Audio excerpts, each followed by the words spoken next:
નમસ્કાર વિદ્યાર્થી મિત્રો. કાલે કમલેશભાઈ સાહેબે આ વાત કરી એ પ્રમાણે કેમિસ્ટ્રી વિષયમાં હું અને કમલેશભાઈ સંયુક્તપણે તમારું કેમિસ્ટ્રી લઈશું.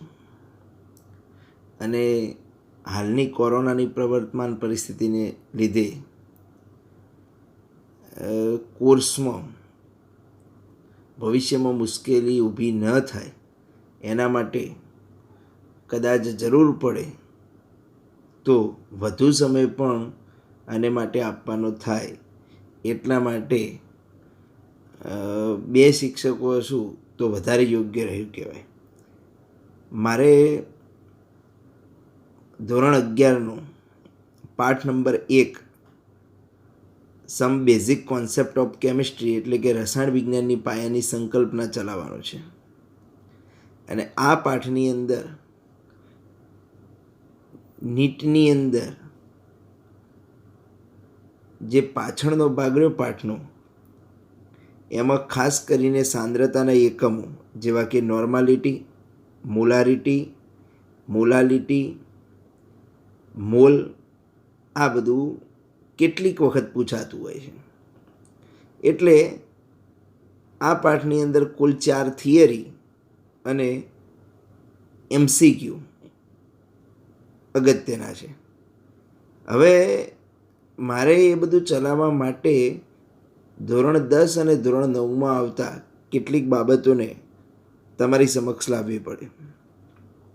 સાહેબે 1 થી 30 નંબરના તત્વોની ઇલેક્ટ્રોન રચના વિશે તમને થોડી વાત કરી છે, અથવા તો એમના વિશે થોડું સમજાવ્યું છે. હવે આજે એ ઇલેક્ટ્રોન રચનાની અંદર થોડું વધુ આગળ જઈએ અને આપણે આજે તેમાં એમના પરમાણુય દળની વાત કરીએ. અને પરમાણુય દળની ઉપરથી આપણને એમનો જે તે તત્વનો અથવા જે તે સંયોજનનો ભાર આપણે ગણી શકીએ. તો આપણે આજે 1 થી 30 નંબરના તત્વોમાં ખાસ કરીને જરૂર 1 થી 20ની પડશે, પણ 1 થી 30 નંબરના તત્વોનો આપણે પરમાણુ ભાર જાણીએ. હવે 1 નંબરના તત્વથી શરૂઆત કરીએ. અહીંયા તમે જુઓ નંબર 1 લખ્યું છે. એ નંબર 1 જે આપણે કહીએ, આ નંબર 1 જે બતાવ્યું છે એ એનો પરમાણુ ક્રમાંક છે. અને પરમાણુ ક્રમાંકને આપણે Z સંજ્ઞા વડે દર્શાવીશું. બાજુમાં એટોમિક વેઇટ બતાવેલું છે. અને એટોમિક વેઇટને આપણે મોલિક્યુલર વેઇટ પણ કહી શકાય. એટમ એટલે પરમાણુ, પરમાણુનું જે વજન હોય એને એટોમિક વેઇટ કહેવાય, જે અહીંયા આપણને બતાવેલું છે. હવે આ જે વજન બતાવ્યું એટોમિક વેઇટ એ C12ની સાપેક્ષે માપવામાં આવે, કાર્બન 12ની સાપેક્ષે માપવામાં આવે છે. અને આ જે આપણને એટોમિક વેઇટ આપે એ 6.022 ગુણ્યા 1023 જેટલા પરમાણુનું વજન હોય છે. આ એક પરમાણુનું વજન નથી હોતું. તો અહીંયા એટોમિક વેઇટ તમને આપેલું છે. એટોમિક વેઇટ તમારે કોઈ પણ પદાર્થનું ગણવું હોય તો એમાં રહેલા પ્રોટોન અને ન્યુટ્રોનની સંખ્યાનો સરવાળો કરવો પડે. એટલે કે પ્રોટોન અને ન્યુટ્રોનની સંખ્યાનો સરવાળો એટલે તમારો પરમાણુ ભાર થાય. હવે એક વસ્તુ તો બહુ સ્પષ્ટ છે કે પ્રોટોન કેટલા, તો જેટલો નંબર એટલા. ધારો કે હાઇડ્રોજનની વાત કરીએ આપણે, તો હાઇડ્રોજનનો નંબર કેટલો? 1. તો 1 નંબર હોય તો એમાં પ્રોટોન 1 હોય, પરંતુ ન્યુટ્રોન એની અંદર 0 હોય. એટલે હાઇડ્રોજનનો કુલ પરમાણુ ભાર 1 થશે. આપણે 1.008 નથી લખવાનું, 1 જ રાખવાનું, પૂર્ણાંક સંખ્યામાં જ વાત કરવાની. ધારો કે બીજા નંબરનું તત્વ છે હિલિયમ. તો હિલિયમનો પ્રોટોન કેટલા, તેનો નંબર કેટલો? 2. નંબર 2 તો એમાં પ્રોટોન 2 હોય અને 2 કુલ પરમાણુ ભાર 4 એટલે વત્તા ન્યુટ્રોન પણ કેટલા હોય? 2. એટલે કુલ પરમાણુ ભાર કેટલો થશે? 4. એ જ રીતે લિથિયમ. હવે લિથિયમનો 6.94 એટલે આપણે 7 ગણવાનો. 6.94 એટલે આપણે એનો પરમાણુ ભાર કેટલો ગણીશું? તો 7 ગણીશું. પૂર્ણાંક સંખ્યામાં જ લેવાનું. 0.50થી વધારે હોય તો આપણે ઉપરની સંખ્યામાં લઈ જવાનું, નીચે હોય તો એને નીચેનો પોઈન્ટ રાખવાનો. ધારો કે 6.49 હોય તો આપણે 6 રાખીએ, પણ 6.74 હોય તો આપણે એને 7 રાખીશું, જેથી ગણતરીમાં સહેલાઈ રહે. તો 6.94 એટલે 7. તો એમાં મારે સંખ્યા ગણવી હોય નહીં, બરાબર. તો સંખ્યા ગણવા માટે પરમાણુ ભાર ગણવો હોય મારે કોનો, તો લિથિયમનો. તો લિથિયમની સંજ્ઞા Li થાય, એનો ભાર ગણવો હોય તો પરમાણુ ભાર બરાબર પ્રોટોન વત્તા ન્યુટ્રોનની સંખ્યા થાય. હવે લિથિયમનો નંબર કયો? 3. તો એમાં પ્રોટોન તો 3 જ હોય, પણ ટોટલ ભાર 7 છે એટલે ન્યુટ્રોન કેટલા હોય? તો એની અંદર ન્યુટ્રોનની સંખ્યા 4 હોય. તો 3 અને 4 7, એટલે 3 એમાં પ્રોટોન અને 4 ન્યુટ્રોન, એમ કરીને લિથિયમનો પરમાણુ ભાર 7 થાય. એવી જ રીતે દરેક તત્વમાં, ધારો કે બેરિલિયમ, તો બેરિલિયમનો પરમાણુ ક્રમાંક કેટલો? 4. તો એમાં પ્રોટોન તો 4 જ હોય, તો એનો પરમાણુ ભાર 9 છે. તો એમાં પ્રોટોનની ન્યુટ્રોનની સંખ્યા કેટલી હોય? તો એમાં ન્યુટ્રોનની સંખ્યા 5 હોય, તો જ 5 ને 4 કેટલા થાય? 9 થાય. આ રીતે આપણે જુદા જુદા તત્વોના એની અંદર આપણે શું ગણી શકીએ? તો ભાર એની અંદર આપણે ગણી શકીએ. હવે આગળ વધારીએ. ધારો કે વેઇટ એટલે તો તમને હવે ખબર પડી ગઈ કે ભાઈ વેઇટની અંદર શું આવે? તો પ્રોટોન વત્તા ન્યુટ્રોન આવે. ધારો કે મારે એવું જ એક રેન્ડમલી તત્વ લઈએ, ધારો કે નાઇટ્રોજનની વાત કરવી છે. તો નાઇટ્રોજનનો ભાર કેટલો છે? 14. તો 14ની અંદર પહેલાં તો 7 તો પ્રોટોન હોય. કેમ 7? તો કે જેટલો નંબર એટલા તો પ્રોટોન હોય જ. હવે 14માં 7 પ્રોટોન હોય તો વધ્યા કેટલા? તો 7. 7 શું હશે? ન્યુટ્રોન હશે. એ જ રીતે ઓક્સિજનનો પરમાણુ ભાર 15.99 એટલે 16 થયું કહેવાય. તો ઓક્સિજનનો નંબર 8 એટલે પ્રોટોન એમાં 8 હોય, તો 8 શું હશે? એની અંદર ન્યુટ્રોન હશે. તો આવી રીતે તમે કોઈ પણ તત્વનો ભાર શોધી શકો. ભાર એટલે પ્રોટોન વત્તા ન્યુટ્રોનની સંખ્યા થાય. આ તમારા મગજમાં સ્પષ્ટ હોવું જોઈએ. અને પ્રોટોન કેટલા? તો જેટલો એનો પરમાણુ ક્રમાંક એટલા, પરમાણુ ક્રમાંક એટલે એનો નંબર એટલા, અને વધ્યા એ કુલ ભારમાંથી બાદ કરી દો એટલા તમારે ન્યુટ્રોન હોય. આપણે પ્રોટોન ન્યુટ્રોન યાદ રાખવાની જરૂર નથી, તમારે પરમાણુ ભાર જ યાદ રાખવાનો. હાઇડ્રોજનનો 1, હિલિયમનો 4, લિથિયમનો 7, બેરિલિયમનો 9, બોરોનનો 10, કાર્બનનો 12, નાઇટ્રોજનનો 14, ઓક્સિજનનો 16. આ રીતે ફ્લોરિનનો 18.99 એટલે 19, નિયોનનો 20, સોડિયમનો 22.99 એટલે 23. મને કોઈ કહે કે સોડિયમનો પ્રોટોન અને ન્યુટ્રોનની સંખ્યા જણાવો, તો સોડિયમનો પરમાણુ ભાર 22.99 એટલે તો 23 થયો. હવે 23માં તમને ખબર છે કે ભાર એટલે પ્રોટોન વત્તા ન્યુટ્રોન. હવે પ્રોટોન વત્તા ન્યુટ્રોન હોય તો પ્રોટોન કેટલા? તો પહેલાં તો 11 થાય, કારણ કે એનો નંબર 11 છે પરમાણુ ક્રમાંક. તો વધ્યા કેટલા? તો 12 એની અંદર ન્યુટ્રોન હોય, તો 12 વત્તા 11 બરાબર 23 થાય. આપણે 22.99 નથી રાખવાની, એની જગ્યાએ એપ્રોક્સિમેટ જે ગણાય નજીકનો રાઉન્ડ ફિગરમાં, તો 23. તો આ રીતે કોઈપણ તત્વનો પરમાણુ ભાર શોધી શકાય. ધારો કે એલ્યુમિનિયમ, તો એલ્યુમિનિયમનો 26.98 એટલે આપણે કેટલો ગણવાનો? 27, કાં ઉપરનો આંકડો 27 થાય. તો પ્રોટોન કેટલા? તો નંબર 13 એટલે પ્રોટોન એની અંદર 13 હોય, અને ન્યુટ્રોન 14 થાય, એટલે પરમાણુ ભાર એનો કેટલો થશે? તો 27 થશે. તો આ રીતે જુદા જુદા તત્વોના તમે ભાર ગણી શકો. હવે એમાં આગળ વધીએ. તો ફરીથી જે અગત્યના ભાર હોય તમારે સાથે સાથે નોંધતા રહેવાનું છે, અને જે જરૂર હોય એની લખતા રહેવાનું, જેથી મારે તમને પરમાણુ ભાર ગણાવવાના થાય તો તમને હું સહેલાઈથી સમજાવી શકું. હાઇડ્રોજનનો 1, હિલિયમનો 4, લિથિયમનો 7, બેરિલિયમનો 9, બોરોનનો 11, કાર્બનનો 12, નાઇટ્રોજનનો 14, ઓક્સિજનનો 16, ફ્લોરિનનો 19, નિયોનનો 20, સોડિયમનો 23, મેગ્નેશિયમનો 24, એલ્યુમિનિયમનો 27, 26.98 એટલે સિલિકોનનો 28, ફોસ્ફરસનો 31, 30.97 એટલે 31 લેવાનું. પણ હા, તમને પ્રશ્ન થાય કે આમાં પ્રોટોન કેટલા અને ન્યુટ્રોન કેટલા? તો બહુ સરળતાથી ગણાય કે ભાઈ ફોસ્ફરસનો ભાર 31 થાય, તો 31 ભાર હોય તો એનો મતલબ એવો થયો કે પ્રોટોન વત્તા ન્યુટ્રોન ભારને આપણે બતાવવું હોય તો એટોમિક માસને આપણે એ સંજ્ઞા વડે દર્શાવે, એ બરાબર પી વત્તા એન. તો એ કેટલો? 30.97. 30.97 એટલે આપણે 31 ગણીએ. ભાર આપણો 31 છે. 31 હોય તો એમાં 15 તો ફોસ્ફરસનો નંબર એટલે 15 પ્રોટોન વત્તા ન્યુટ્રોનની સંખ્યા કેટલી થશે? 16.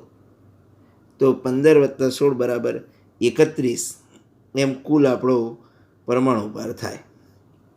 તો આ રીતે આપણે ફોસ્ફરસનો ભાર ગણીએ. સલ્ફરનો 32 થશે, ક્લોરિનનો 35.45 એટલે આપણે 35.5 લઈએ. આ એક અપવાદરૂપ કિસ્સો છે. ક્લોરિનનો પરમાણુ ભાર આપણે 35.5 લઈએ છીએ, જેનું કારણ હું તમને આગળ સમજાવીશ. એ સિવાય તમારે બીજાની તો ખાસ જરૂર નથી. આર્ગોનની કે પોટેશિયમ, હા પોટેશિયમની જરૂર પડે છે કેટલાક દાખલાની અંદર, જેનો 39 છે. કેલ્શિયમનો 40. આગળના તત્વોની કોઈ ખાસ જરૂર નથી. હવે આમાં હું જે કહું એ તમારે ખાસ અગત્યને યાદ રાખવાની. એક આયન, આની અંદર તમારે યાદ રાખવા લાયક હોય તો એક આયનનો ભાર યાદ રાખવાનો છે, અને બીજો એક ઝીંકનો રાખવાનો છે. બીજા કોઈ તત્વની નહીં, એક કોપર. આ 3 તત્વો 21 થી 30ની અંદર. બાકીના કોઈ તત્વોનો તમારે ભાર યાદ રાખવાની જરૂર નથી. હવે આ 1 થી 20 નંબરના પરમાણુ ભાર અને 21 થી 30માં ખાસ કરીને 26, 29 અને 30 નંબરના તત્વોનો ભાર તમારે યાદ રાખવો પડે. હવે આના પછી આ આવડી જાય એટલે તમારા માટે જે તમે ધોરણ 9 અને 10માં ભણી ગયા એ મોલ કોન્સેપ્ટ ઉપર આપણે એની ચર્ચા કરવાની રહે. તો આપણે શરૂઆતની અંદર ભાર ભણી ગયા. હવે આ તમારે જરૂર હોય જુદા જુદા તત્વોની, તો અહીંયા તો બધું એની સાથે મેં અહીં ઇલેક્ટ્રોન રચના પણ આપી છે, બોઇલિંગ પોઈન્ટ આપ્યા, મેલ્ટિંગ પોઈન્ટ આપેલા છે, પછી આયોનાઇઝેશન, એન્થાલ્પી, આ બધી જ વસ્તુ આપેલી છે. ઇલેક્ટ્રોન રચના પણ અહીંયા આપેલી છે, પણ એ તમારે હાલ જરૂર નથી. સાહેબ તમને શીખવાડશે ઇલેક્ટ્રોન રચનાને એ બધું. પણ અહીંયા હું તમને આ જરૂર હશે તો આની PDF ફાઇલ મોકલાવી દઈશ. એટલે અહીં 109 સુધીના તત્વોના તમને ભાર આપેલા છે. સાથે સાથે તમને એની અંદર ionisation, enthalpy, boiling point, melting point, density એટલે ઘનતા, બોઇલિંગ પોઈન્ટ એટલે ઉત્કલન બિંદુ, મેલ્ટિંગ પોઈન્ટ એટલે ગલન બિંદુ. અહીંયા સિમ્બોલ આપેલો છે. પહેલાં પરમાણુ ક્રમાંક આપી દીધો છે, બીજો એટોમિક વેઇટ એટલે પરમાણુ ભાર આપી દીધો છે, ત્રીજો એનું નામ આપેલું છે, ચોથો એ જે તે તત્વની સંજ્ઞા આપેલી છે, એનું પછી ગલન બિંદુ અને ઉત્કલન બિંદુ આપ્યું, ત્યારબાદ એની ઘનતા આપી છે, ડેન્સિટી, અને અર્થ ક્રસ્ટ એટલે પૃથ્વીના પોપડામાં કેટલા ટકા પ્રમાણમાં મળી આવે છે, અને ડિસ્કવરી યર એટલે કયા વર્ષમાં શોધાણો તે, અને ઇલેક્ટ્રોન કોન્ફિગ્યુરેશન એટલે એનું જે કયા મતલબ કે એની ઇલેક્ટ્રોન રચનાની વાત કરેલી છે, અને આયોનાઇઝેશન એન્થાલ્પી એટલે ઇલેક્ટ્રોનને દૂર કરવા કેટલી ઉર્જા આપવી પડશે એની પણ વાત કરેલી. પણ આ બધું તમારે જરૂર નથી. તમારે એક માત્ર ને માત્ર આટલું જ યાદ રાખવાનું. એમાં જે અગત્યનું છે એ તમારે એનો એટોમિક વેઇટ યાદ રાખવાનું છે. બીજું કશું જ તમારે યાદ રાખવાનું નથી. હવે આના પછી આપણે આગળ મૂળ વાત ઉપર આવીએ.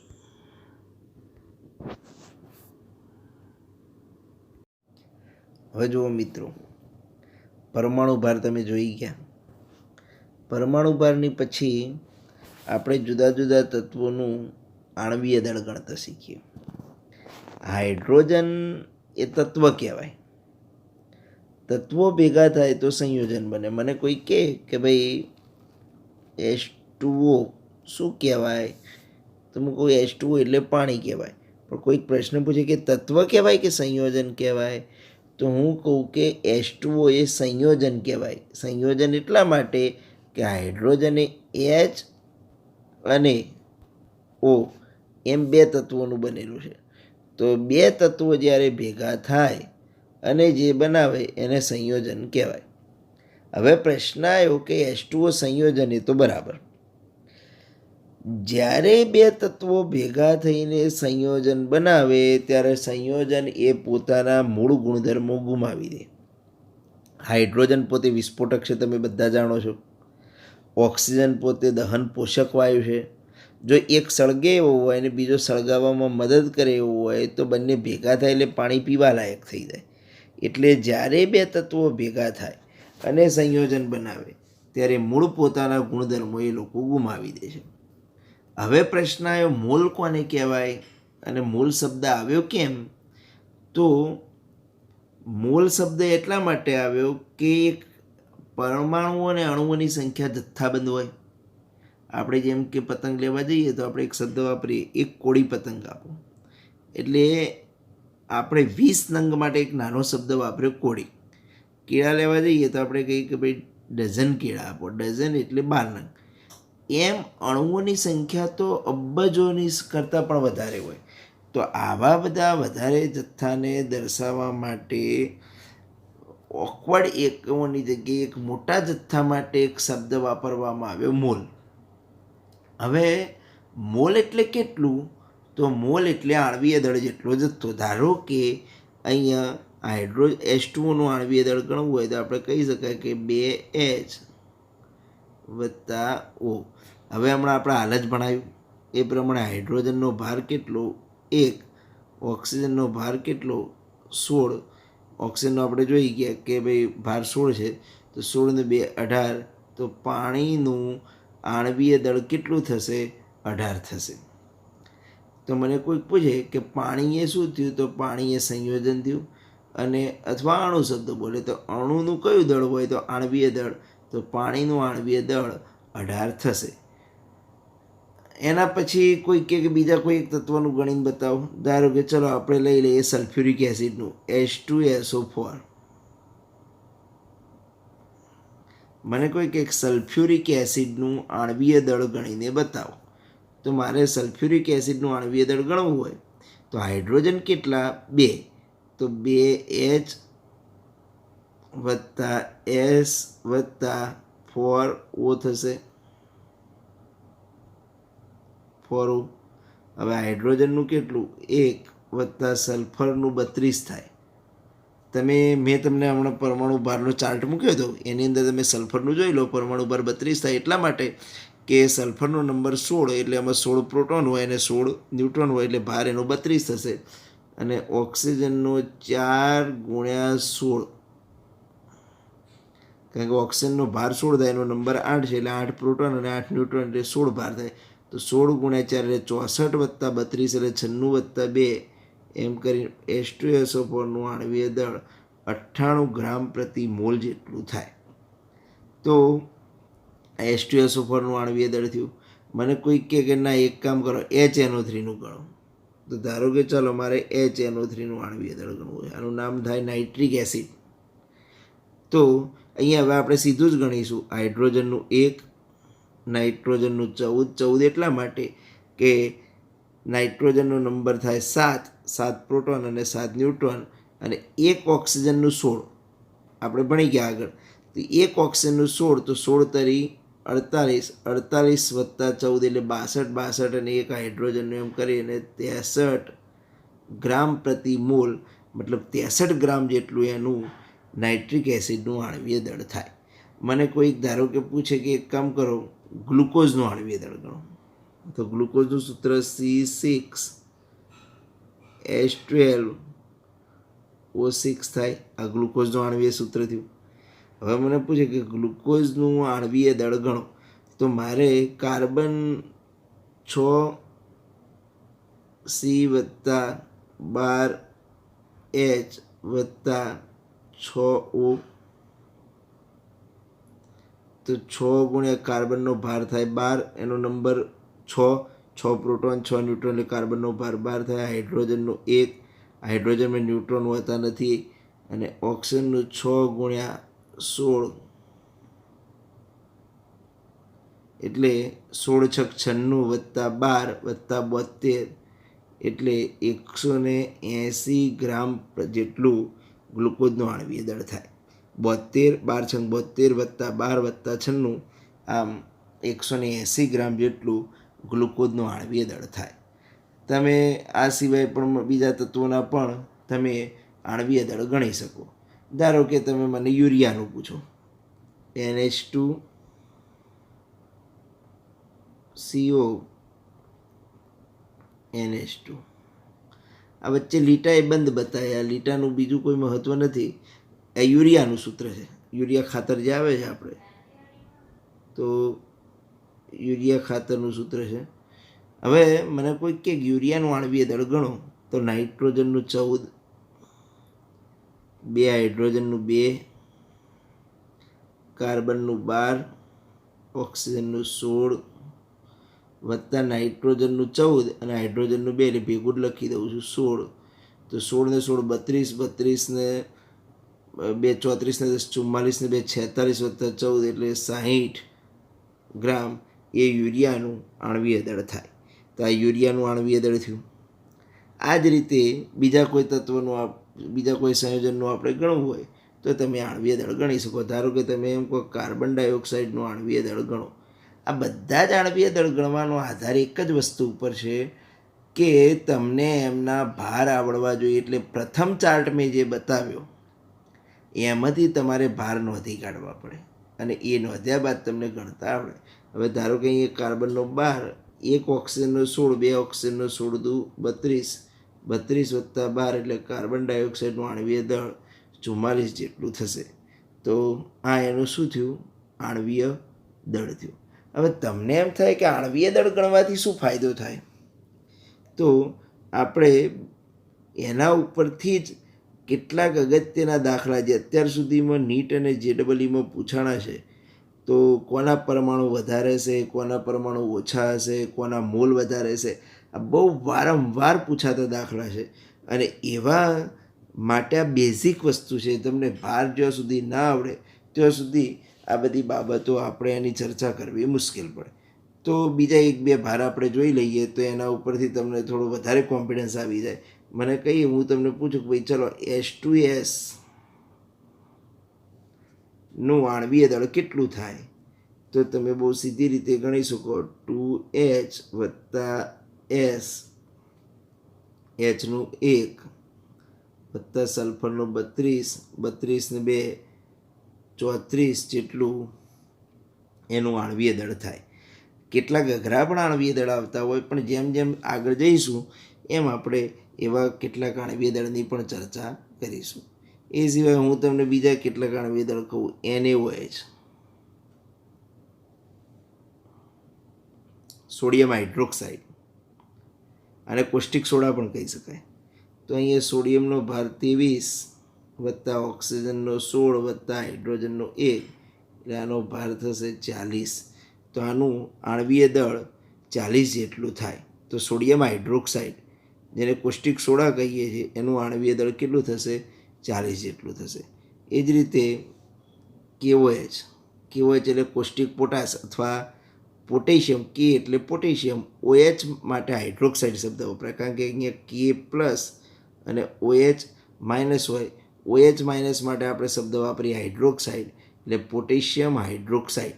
હવે પોટેશિયમ હાઇડ્રોક્સાઇડનું આણવીય દળ ગણવું હોય તો પોટેશિયમનું 39 છે. આપણે પેલા કોષ્ટકની અંદર જોઈ લેવાનું, કારણ કે પોટેશિયમનું એટલા માટે 39 કે પોટેશિયમનો નંબર 19, એટલે 19 પ્રોટોન અને 20 ન્યુટ્રોન હોય છે. એમ ટોટલ ભાર 39 થાય. ઓક્સિજનનું 16, હાઇડ્રોજનનું 1 એટલે 39 વત્તા 39 ને 45 ને 55 56 ગ્રામ જેટલું એનું આણવીય દળ થાય. તો આ રીતે KOHનું આપણે આણવીય દળ ગણી શકીએ. હું હજી 1-2 ઉદાહરણ તમને આપી દઉં જુદા જુદા પદાર્થોના. ધારો કે આપણે લઈએ એના સિવાય NH4OH, એમોનિયમ હાઇડ્રોક્સાઇડ. એમોનિયમ એટલા માટે NH4+OH- NH4+ માટે શબ્દ વપરાય એમોનિયમ. સાહેબે આપણે તમને સમજાવ્યું છે ગયા લેક્ચરમાં. અને OH- માટે હાઇડ્રોક્સાઇડ. આપણે આનું આણવીય દળ ગણવું હોય તો નાઇટ્રોજનનું 14 વત્તા હાઇડ્રોજનનું 4 વત્તા ઓક્સિજનનું 16 વત્તા હાઇડ્રોજનનું 1.